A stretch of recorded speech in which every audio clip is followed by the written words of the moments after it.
우리는 어제 받은 말씀에서 요셉이 형들 앞에서 자신을 드러내는 모습을 보았습니다. 마음을 숨기지 못하고 울었어요. 그리고 형들에게 내가 요셉이라고 이야기를 하지요. 그 순간 형들은 두려움 그리고 놀라움 속에서 아무 말도 하지 못합니다. 오래전에 자기들이 팔아 넘겼던 동생이 애굽의 총리가 되어서 자기들 앞에 서 있으니 말문이 막혔겠죠. 그 상황에서 요셉은 형들에게 원망하거나 복수하지를 않습니다. 오히려 나를 이리로 보내신 이는 당신들이 아니요 하나님이시라 라고 고백을 합니다. 요셉은 자신의 아픈 과거의 기억을 하나님의 구원의 계획 안에서 바라보았던 거예요. 형들의 행한 일은 분명 악한 일이었지만 하나님은 그 악함보다 크신 분이시고 그 길을 통해 많은 생명을 살리시는 일을 이루고 계셨음을 요셉은 보았고 우리도 말씀을 통해 보았습니다. 오늘 받은 말씀은 이제 그 직후의 이야기인데 요셉과 형제들의 만남이 바로에게까지 들어가게 됩니다. 그 이야기를 듣고 바로는 요셉의 가족을 애굽으로 데려오라고 하죠. 수레, 양식을 보내고 그들로 애굽에 와서 좋은 땅을 누리라고 이야기를 합니다. 그리고 형제들은 가나안으로 돌아가서 아버지 야곱에게 이 놀라운 소식을 전합니다. 26절의 내용인데요. 요셉이 지금까지 살아있어 애굽 땅 총리가 되었더이다. 야곱은 처음에 믿지 못해요. 너무 오랜 시간 동안 죽었다고 했었는데 그 아들이 살아있다는 것이 믿기지 않았겠죠. 그러나 요셉이 보낸 수레를 보고 야곱의 마음이 살아납니다. 그리고 28절에서 이렇게 말해요. 조카도다 내 아들 요셉이 지금까지 살아있으니 내가 죽기 전에 가서 그를 보리라. 아멘. 자, 오늘 말씀은 소망이 다시 살아나는 장면입니다. 죽었다고 생각했던 요셉이 살아있었고 끝났다고 생각했던 이야기가 다시 열리고 무너졌던 야곱의 마음에 새 힘이 생기고 있는데 자, 오늘 우리에게 주신 이 말씀을 통해서 첫 번째로 은혜를 넉넉히 베푸시는 하나님을 우리가 보기를 원합니다. 은혜를 넉넉히 베푸시는 하나님. 자, 16절부터 보시면 요셉의 형들이 왔다는 소식이 바로의 궁에 들려요. 그런데 바로의 반응이 뜻밖이죠. 바로가 기뻐하는 거예요. 그리고 요셉에게 말합니다. 17절 형들에게 가나안으로 돌아가 아버지와 가족을 데리고 오라고 하라. 특별히 18절 말씀을 보니까 바로가 이렇게 말합니다. 너희 아버지와 너희 가족을 이끌고 내게로 오라. 내가 너희에게 애굽의 좋은 땅을 주리니 너희가 나라의 기름진 것을 먹으리라. 아멘. 여러분, 이 말씀이 놀랍게 다가오는 이유는 지금 요셉의 가족들이 애굽 사람들에게 있어서 대단하게 느껴지는 사람들이 아니에요. 오히려 기근을 피해서 양식을 구하기 위해, 양식을 얻기 위해 온 사람들, 자신들의 부족함 때문에 애굽으로 내려온 사람들이란 말이에요. 그런데 하나님은 바로를 통하여 그들에게 넉넉한 은혜를 베푸십니다. 단순히 굶지 않도록 양식만 주는 것이 아니라 애굽의 좋은 땅과 기름진 것을 약속하지요. 다시 한번 여러분, 야곱의 가족들이 지금 애굽으로 내려간 이유는 양식 때문이었습니다. 먹을 것이 필요했기 때문이에요. 그런데 하나님은 바로를 통하여 양식만 주신 것이 아니라 가족을 다시 만나게 하시고 새로운 거처를 예비하시고 생명을 보존할 길을 열어주셨어요. 하나님께서 바로를 통해 하신 거예요. 여러분, 우리의 삶도 그렇습니다. 우리도 지금 당장 필요한 것 하나에 우리의 시선이 꽂히고 그것만을 구할 때가 있지요. 이 문제만 해결되면 좋겠다라고 생각이 되는 일들이 있습니다. 이 어려움만 지나가면 괜찮을 것 같습니다. 그런데 하나님은 그런 우리의 필요를 통하여 더 큰 은혜의 문을 여신다는 사실이에요. 그리고 우리가 알고 우리가 구한 것보다 더 깊고 더 넓게 일하시는 분이 우리 아버지 하나님이시라는 사실입니다. 물론 여러분, 이 말씀이 언제나 하나님이 우리가 원하는 방식으로 모든 것을 풍성하게 주신다는 말씀은 아니에요. 다시 여러분, 하나님은 우리의 필요를 통하여 큰 은혜의 문을 여시는데 내가 원하는 방식으로 내가 원하는 것을 풍성하게 주신다라는 의미가 아닙니다. 그러나 하나님은 우리의 필요를 아시고 때로는 우리가 생각한 것보다 더 넓은, 더 깊은, 더 높은 계획 안에서 우리를 돌보신다는 사실. 하나님은 은혜를 넉넉히 베푸시는 분이십니다. 그 하나님을 신뢰함으로 오늘도 하나님의 은혜 안에 거하시기를 예수님의 이름으로 축복합니다. 두 번째로 화해의 길을 걷게 하시는 하나님을 우리가 보기를 원합니다. 화해의 길을 걷게 하시는 하나님. 21절부터 보니까 요셉이 형들에게 많은 선물을 주어요. 수레를 보내고 양식과 옷을 줍니다. 특별히 베냐민에게는 은 300과 옷 5벌을 주고 아버지에게도 애굽의 아름다운 물품과 곡식과 떡과 양식을 보냅니다. 그런데 24절을 보니까 뒷부분을 보면 요셉이 형들을 보내면서 이렇게 이야기를 해요. 당신들은 길에서 다투지 말라. 자, 왜 그러면 요셉은 다투지 말라는 말을 했을까? 요셉은 형들의 마음을 알고 있었을 겁니다. 자, 이제 모든 것들이 다 드러났잖아요. 그리고 그 가는 과정 속에서 형들은 과거의 일들을 떠올릴 수밖에 없었겠죠. 누가 먼저 요셉을 미워했는가? 누가 팔자고 했는가? 누가 선동했는가? 누가 왜 너는 그때 말려야 했지 왜 말리지 않았는가? 뭐 서로의 책임을 따지고 싶어서 뭐 그러한 마음이 들지 않았겠습니까? 은혜를 경험하고 돌아가는 길이지만 그 돌아가는 길에서도 다툼이 일어날 수 있기 때문에 요셉이 말한 거예요. 길에서 다투지 마십시오. 지금 요셉의 형들 회복은 시작이 되었지만 아직 완성된 것은 아니에요. 화해의 문은 열렸지만 그 길을 어떻게 걷느냐가 중요할 것입니다. 무슨 말씀이냐면 여러분, 은혜를 경험했다고 해서 오래된 습관, 오래된 말투, 멀어졌던 관계가 한순간에 사라지는 것이 아니라는 거예요. 그 회복에는 조심함이 있어야 한다는 겁니다. 여러분, 우리의 경우를 보면 하나님께서 은혜를 주셔서 관계가 다시 열릴 때가 있어요. 마음이 풀리고 대화가 시작되고 다시 만나게 되는 순간이 있습니다.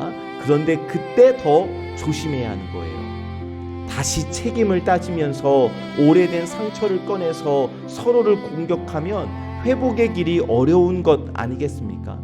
가정 안에서도 교회 안에서도 하나님께서 화해의 길을 열어주셨다면 그 길을 걸어가는 가운데, 화해의 길을 걸어가는 가운데 말조심, 입조심을 해야 한다는 겁니다. 내 감정을 앞세우지 말아야 한다는 거예요. 서로를 정죄하기보다 하나님이 주신 은혜를 붙들어야 한다는 겁니다. 하나님은 우리를 회복의 길로 부르십니다. 예배를 통하여, 말씀과 기도를 통하여 은혜를 베푸십니다. 그런데 사랑하는 여러분, 은혜 받고도 다시 누군가를 탓하지 마시고 하나님께서 부르신 회복의 길과 사랑의 길을 지혜로 걸으시기를, 그래서 오늘도 화평의 길을 걸으시기를 예수님의 이름으로 축복합니다. 아멘. 세 번째로 죽은 마음을 살리시는 하나님을 보기를 원합니다. 죽은 마음을 살리시는 하나님. 형제들이 가나안에 돌아가서 야곱에게 말해요. 26절입니다. 요셉이 지금까지 살아있어 애굽 땅 총리가 되었더이다. 아멘. 자, 이 말이 야곱에게는 너무나 놀라운 소식이죠. 그래서 야곱은 처음에 믿지 못합니다. 26절 뒷부분, 야곱이 그들의 말을 믿지 못하여 어리둥절하더니. 아멘. 자, 그럴 수밖에 없죠. 지금 요셉이 죽었다고 생각하며 지내온 지가 몇 년입니까? 요셉의 피 묻은 옷을 보고 깊이 슬퍼했고 오랜 시간 동안 그 상실을 안고 살아왔단 말이에요.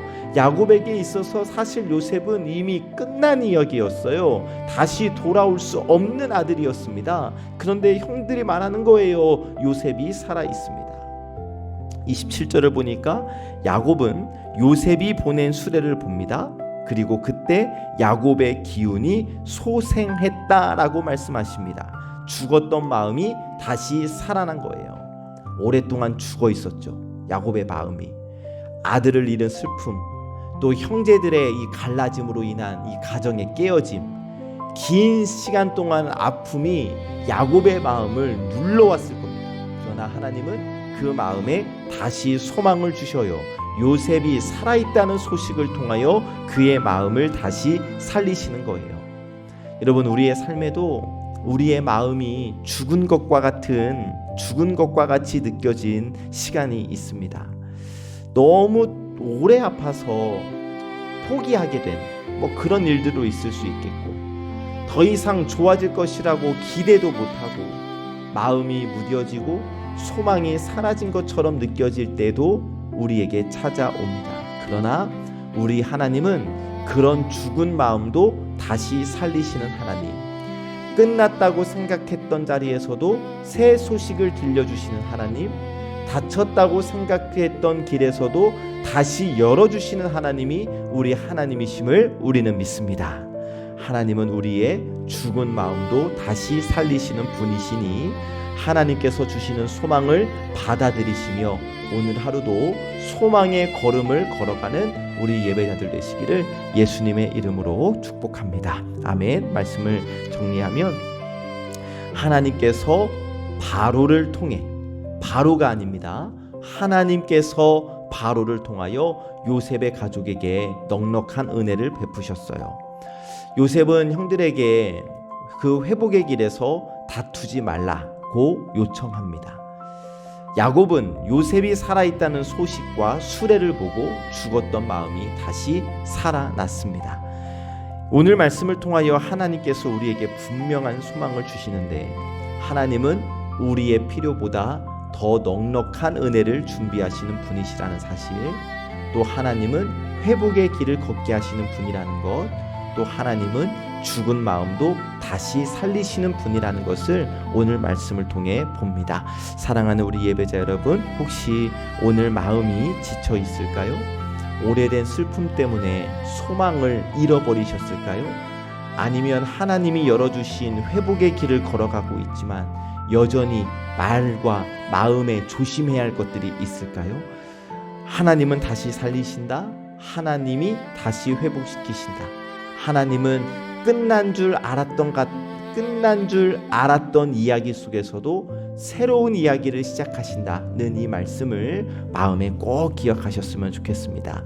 그래서 오늘 하루 다시 살아나는 소망으로 살아가는 은혜가 우리 사랑하는 예배자들에게 있기를 예수님의 이름으로 간절히 축복합니다. 아멘. 우리 하완근 집사님 어제 병원에서 퇴원을 하셔서 이제 가료 중에 있습니다. 여러분, 가정으로 오셔서 지금 회복 가운데 있지만 계속해서 우리 하완근 집사님의 완전한 회복을 위하여 기도해 주시기를 부탁을 드립니다. 기도하겠습니다. 은혜의 하나님, 이른 아침 하나님 앞에 나와 말씀으로 하루를 시작하게 하시니 감사합니다. 죽은 줄 알았던 요셉이 살아있다는 이 소식처럼 우리의 삶 가운데 소망을 주시는 하나님을 바라보게 하시니 감사합니다. 하나님, 저희의 삶에도 부족함이 있고 두려움이 있습니다. 필요한 것 하나를 바라며 버티는 시간이 있고, 또 마음이 지쳐서 더 이상 아무것도 기대할 수 없는 그런 순간도 있습니다. 그러나 하나님은 우리의 필요보다 더 넉넉한 은혜를 준비하시는 분이심을 말씀을 통해 받았으니 이 하나님을 믿고 우리가 스스로 하나님의 은혜를 제한하지 않게 하시고 주님이 예비하시는 넓은 길을 신뢰하며 걸어가게 하여 주옵소서. 하나님께서 열어주신 회복의 길을 지혜롭게 걷기를 원합니다. 우리도 은혜를 경험한 뒤에 서로를 탓하거나 상처를 들추지 않게 하시고 가정과 교회와 모든 관계 속에서 말조심하게 하시며 정죄보다 사랑을, 다툼보다 화평을 선택하는 저희가 되게 하옵소서. 하나님, 우리의 마음 가운데 아버지 하나님 쓰러지고 절망하고 그래서 죽은 것과 같은 마음의 자리가 있습니까? 하나님, 하나님께서 야곱의 마음을 다시 살리신 것처럼 저희 안에 꺼져가는 소망도 다시 살아나게 하여 주시고 생기를 불어넣어 주시고 하나님이 나와 함께 하시고 나를 위하여 일하고 계신다는 그 믿음을 가지고 다시 솟생케 되는 은혜를 저희에게도 허락하여 주시옵소서. 하나님, 육신의 아픔으로 고통 가운데 있는 우리 환우들이 있습니다. 그들에게 위로와 평강을 허락하여 주시고 치료와 회복의 은혜를 베풀어 주시옵소서. 우리 하완근 집사님 모든 시술 차례 과정 잘 맞춰서 퇴원케 하시니 하나님 고맙고 감사합니다. 이 가료의 시간 가운데서도 하나님께서 우리 하완근 집사님 머리끝부터 발끝까지 모든 아버지 하나님 호흡이 들고 나가는 모든 길 속에 아버지 하나님의 생기를 불어넣어 주시어서 하나님의 생기로 더 건강하게 이 하루하루를 살아가실 수 있도록 우리 하완근 집사에게 놀라운 건강의 은혜를 허락하여 주시옵시고, 우리 김혜빈 집사도 하나님 시간의 흐름에 따라 자연스럽게 치유될 일 아니라 하나님의 만져주심으로 더 속히 회복될 줄 믿사오니 하나님의 능력의 손으로 우리 김혜빈 집사님을 어루만져 주시옵소서. 이 아침 예배를 드리고 하루를 시작하는 우리 예배자들을 주님의 이름으로 축복하며 기도합니다. 모든 가정과 일터와 모든 일상에서 하나님이 함께하여 주시고 오늘 하루도 하나님의 은혜를 믿고 화평을 선택하며 하나님 주시는 소망으로 살게 하옵소서. 우리 송암의 모든 권속들 오늘 하루 길을 열어주시고 마음을 살리시는 하나님을 신뢰하며 살게 하옵소서. 모든 말씀 우리 구주 예수 그리스도의 이름으로 간절히 기도하옵나이다. 아멘.